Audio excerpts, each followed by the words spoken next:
شروع کرتا ہوں اللہ کے نام سے جو بڑا مہربان نہایت رحم والا ہے۔ جب اللہ پاک کسی انسان سے محبت کرتا ہے تو اس پر یہ 4 نشانیاں ظاہر ہوتی ہیں۔ ہر شخص یہ جانتا ہے کہ اللہ تعالیٰ اس سے ناراض ہے یا پھر راضی ہے، لیکن سوال تو یہ پیدا ہوتا ہے کہ انسان کو کیسے پتہ چلے کہ اللہ تعالیٰ کی پاک ذات اس سے راضی ہے یا نہیں۔ تو آج ہم اسی بارے میں بات کریں گے کہ جب اللہ تعالیٰ کسی انسان سے راضی ہوتا ہے تو اس انسان پر وہ کون سی 4 نشانیاں ہیں جو ظاہر ہوتی ہیں، جس سے اس انسان کو سمجھ جانا چاہیے کہ اللہ تعالیٰ کی ذات اس سے راضی ہے۔ ناظرین، حضرت موسیٰ علیہ السلام اللہ تعالیٰ سے ہم کلام ہوا کرتے تھے، یعنی کہ اللہ تعالیٰ سے باتیں کیا کرتے تھے۔ انہوں نے اللہ تعالیٰ سے فرمایا کہ اے میرے معبود، تیری راضی ہونے کی نشانیاں کیا ہیں؟ تو خالق کائنات نے فرمایا، اے موسیٰ، جس بندے سے میں خوش ہوتا ہوں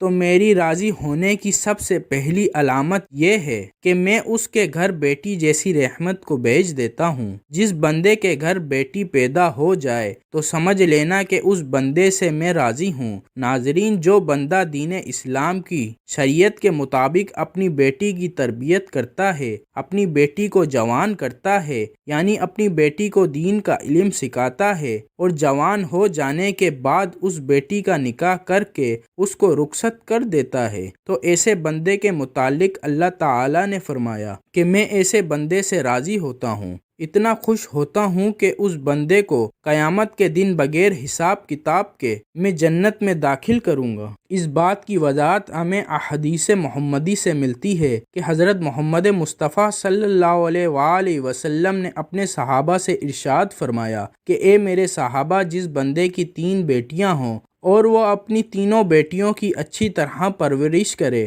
میرے دین کی تعلیم دے، تینوں بیٹیوں کو قرآن سکھائے، حلال کا لقمہ انہیں کھلا کر ان تینوں بیٹیوں کو جوان کرے، اور جوان کرنے کے بعد شریعت محمدی کے مطابق یعنی میری شریعت کے مطابق اپنی بیٹیوں کا نکاح کر کے ان کو رخصت کر دے، تو مجھے قسم ہے اس اللہ کی کہ جس کے قبضے قدرت میں میری جان ہے، وہ بندہ مجھے اتنا پسند ہے کہ قیامت کے دن نفسا نفسی کا عالم ہوگا، اور وہ 3 بیٹیوں کا باپ اور میں جنت میں اس طرح داخل ہوں گے جس طرح یہ دونوں انگلیاں آپس میں ملی ہوئی ہیں۔ ابھی رسول خدا صلی اللہ علیہ وآلہ وسلم یہ بات سنا ہی رہے تھے کہ ایک شخص کھڑا ہوا اور کہنے لگا، یا رسول اللہ، جن کی 3 بیٹیاں ہوں گی وہ تو آپ کے ساتھ جنت میں چلے جائیں گے، لیکن یا رسول اللہ، جن کی 2 بیٹیاں ہوں گی وہ کہاں جائیں گے؟ تو ہمارے پیارے آقا صلی اللہ علیہ وآلہ وسلم نے فرمایا، اے میرے صحابی، 2 بیٹیوں والا باپ بھی قیامت کے دن جنت میں میرے ساتھ ہی داخل ہوگا، جیسے یہ ایک انگلی دوسری انگلی کے ساتھ جڑی ہوئی ہے۔ پھر ایک دوسرا شخص کھڑا ہوا اور کہنے لگا، یا رسول اللہ، 3 بیٹیوں والا تو جنت میں چلا جائے گا اور 2 بیٹیوں والا بھی آپ کے ساتھ جنت میں چلا جائے گا، لیکن یا رسول اللہ، میری تو صرف ایک ہی بیٹی ہے، تو کیا میں آپ کے ساتھ جنت میں نہیں جا پاؤں گا؟ یا رسول اللہ، اس نعمت سے میں تو محروم رہ گیا۔ تو سرور کائنات نے فرمایا، اگرچہ جس شخص کی ایک بیٹی بھی کیوں نہ ہو، لیکن اگر وہ اپنی بیٹی کو حلال کا لقمہ کھلائے، اپنی بیٹی کو جوان کرے اور دین کی تعلیم دے، اس کا نکاح کر کے اس کی رخصتی کرے، تو ایک بیٹی والا بھی قیامت کے دن جنت میں میرے ساتھ ویسے ہی ہوگا جیسے یہ دونوں انگلیاں ایک دوسرے کے ساتھ جڑی ہوئی ہیں۔ پھر تیسرا شخص کھڑا ہوا اور رونے لگا، اس کی آنکھوں میں آنسو آ رہے تھے، تو رسول خدا نے فرمایا، اے شخص، تمہیں کیا ہوا؟ تم کیوں رو رہے ہو؟ تو وہ کہنے لگا، یا رسول اللہ، میں تو اس نعمت سے محروم رہ گیا ہوں۔ تو رسول اللہ صلی اللہ علیہ وآلہ وسلم نے فرمایا، اے شخص، بتاؤ تو صحیح کیا ہوا ہے؟ تو وہ شخص کہنے لگا، یا رسول اللہ، میری تو ایک بھی بیٹی نہیں ہے، تو پھر میں کہاں جاؤں گا؟ میں تو آپ کے ساتھ جنت میں نہیں جا پاؤں گا۔ تو سرور کونین نے فرمایا، اے شخص، کیا تمہاری بہن ہے؟ اس شخص نے کہا، جی ہاں یا رسول اللہ، میری ایک بہن ہے۔ تو رسول اللہ نے فرمایا، اپنی بہن کے منہ پر حلال کا لقمہ ڈالو، یعنی اس کو حلال رزق کھلاؤ، اپنی بہن کی پرورش کرو، اس کو دین کی تعلیم دو، اس کو قرآن کی تعلیم دو، شریعت کے مطابق اس کا نکاح کر کے اسے رخصت کر دو، تو قسم ہے رب ذوالجلال کی، قیامت کا دن ہوگا، نفسا نفسی کا عالم ہوگا، تو اور میں جنت میں ایسے ہوں گے جیسے یہ دونوں انگلیاں ایک دوسرے کے ساتھ جڑی ہوئی ہیں۔ تو ناظرین، یہ ہے بیٹی کی شان و مرتبہ۔ بیٹی اللہ تعالیٰ کی رحمت ہوتی ہے۔ پھر اللہ تعالیٰ نے حضرت موسیٰ علیہ السلام سے فرمایا کہ اے موسیٰ، میرے خوش ہونے کی دوسری نشانی یہ ہے کہ میں جس قوم سے راضی ہوتا ہوں تو دولت بخیلوں کے ہاتھ سے نکال کر سخی لوگوں کے ہاتھوں میں دے دیتا ہوں، اور جب سخی لوگوں کے ہاتھ میں پیسہ آ جاتا ہے تو پھر اس قوم میں خوشحالی، امن و سکون اور چین آ جاتا ہے، قوم کا ہر بندہ خوش نظر آتا ہے۔ اگر حکومت کرنے والے لوگوں میں سخی لوگ ہوں اور نیک لوگ ہوں تو سمجھ لینا کہ میں اس قوم پر راضی ہوں۔ اللہ تعالیٰ نے حضرت موسیٰ علیہ السلام کو اپنے خوش ہونے کی، اپنے راضی ہونے کی تیسری نشانی یہ بتائی کہ جس شخص کے ماں باپ اس سے راضی ہیں تو سمجھ جانا میں بھی اس سے راضی ہوں، اور جس شخص سے اس کے ماں باپ راضی نہیں ہیں تو اللہ تعالیٰ بھی اس شخص سے راضی نہیں ہے۔ اور اس بات پر آپ خود ہی غور کر کے دیکھیے، اپنے آس پاس نظر دوڑائیں، آپ کے محلے میں یا آپ کی بستی میں کوئی نہ کوئی ایک گھر ایسا ضرور ہوگا کہ جس گھر میں اس شخص سے اس کے ماں باپ راضی ہوتے ہیں، خوش ہوتے ہیں، تو ایسا شخص ہمیشہ اپنی زندگی میں کامیابی ہی کامیابی حاصل کرتا ہے۔ اور کہیں نہ کہیں آپ کے آس پاس کوئی ایسا گھر بھی ہوگا جس میں اس بندے سے اس کے ماں باپ راضی نہیں ہوتے، نہ خوش ہوتے ہیں، وہ اپنے ماں باپ کی فرما برداری نہیں کرتا، تو ایسا شخص اپنی زندگی میں ہمیشہ ناکام ہی رہتا ہے، اس کے کام ہوتے ہوتے رک جاتے ہیں اور رزق میں کمی ہونے لگتی ہے۔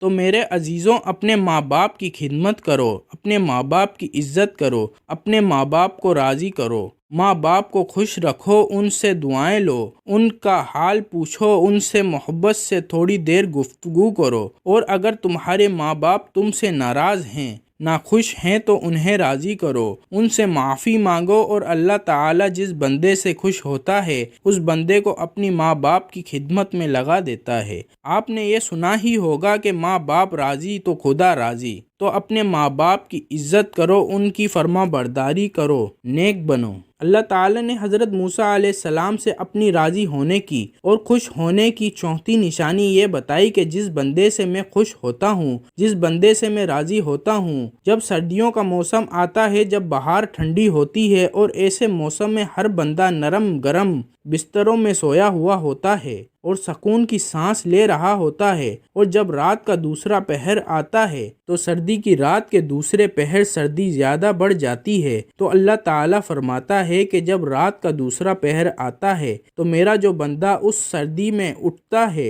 اور وہ ٹھنڈے پانی سے وضو کرتا ہے اور وہ میری عبادت میں اپنے سر کو میرے سامنے جھکاتا ہے، میری محبت میں اپنے سر کو جھکاتا ہے، ایسے شخص سے بھی محبت کرتا ہوں اور میں ایسے شخص سے ہمیشہ راضی رہتا ہوں۔ تو ناظرین، کچھ لوگ یہ سمجھتے ہیں کہ اللہ تعالیٰ جن لوگوں کو دولت سے نوازتا ہے، جن لوگوں کو عزت سے نوازتا ہے، جن کا بڑا کاروبار ہے، بڑی بڑی گاڑیاں ہیں، بڑا گھر ہے، تو ایسے شخص سے اللہ پاک خوش ہے، لیکن ایسا نہیں ہوتا بھی ہے اور نہیں بھی، کیونکہ اللہ تعالیٰ جس سے راضی ہوتا ہے اس کا امتحان لیتا ہے، اور اللہ تعالیٰ جو چاہے وہ کر سکتا ہے، اور جس سے محبت کرتا ہے اس کو آزماتا ہے۔ اور گاڑی بنگلہ، عزت، کاروبار، پیسہ، دولت، یہ ساری چیزیں اللہ کی رضا ہونے کی یا خوش ہونے کی نشانیاں نہیں ہیں۔ یہ چیزیں تو ہر وہ انسان حاصل کر سکتا ہے جو اس لیے دن رات محنت کرتا ہے۔ آپ حضرت ابراہیم علیہ السلام کی زندگی دیکھیے۔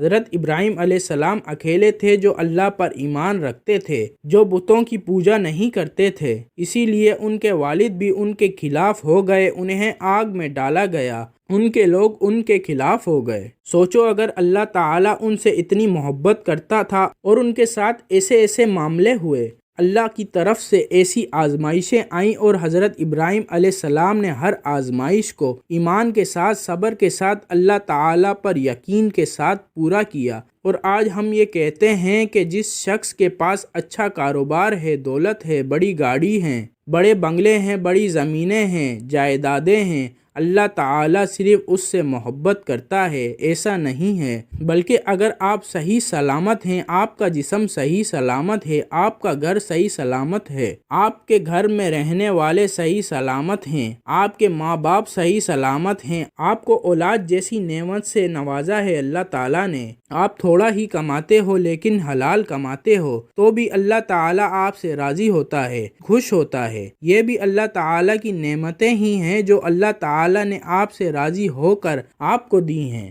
ضروری نہیں کہ اللہ تعالیٰ جس شخص سے راضی ہو اسے دولت دے، اسے گاڑی دے، بنگلہ دے، دنیا کی عیش و آرام دے۔ اللہ تعالیٰ ہر شخص کو ہر طرح سے آزماتا ہے۔ اللہ تعالیٰ نے اپنے نبیوں کو آزمایا تو ہم تو اس کے بندے ہیں۔ حضرت ایوب علیہ السلام کو اللہ تعالیٰ نے بہت ساری دولت دی تھی، لیکن آخری میں اللہ تعالیٰ نے ان سے وہ دولت واپس لے کر ان کا امتحان لیا۔ حضرت یوسف علیہ السلام کو غلام بنا کر زندان میں ڈالا گیا، اللہ تعالیٰ نے انہیں وہاں سے نکال کر مصر کا بادشاہ بنا دیا۔ ہمارے نبی حضرت محمد صلی اللہ علیہ وآلہ وسلم فاقے کیا کرتے تھے، کتنے دنوں تک تو ان کے گھر میں چولہا نہیں جلا کرتا تھا۔ رسول اللہ کے نواسے حضرت امام حسین علیہ السلام سے کتنی بڑی قربانی لی۔ تو اللہ ہر شخص کو الگ الگ طرح سے آزماتا ہے، الگ الگ چیزوں سے آزماتا ہے، کسی کو دولت دے کر آزماتا ہے، کسی سے دولت لے کر آزماتا ہے۔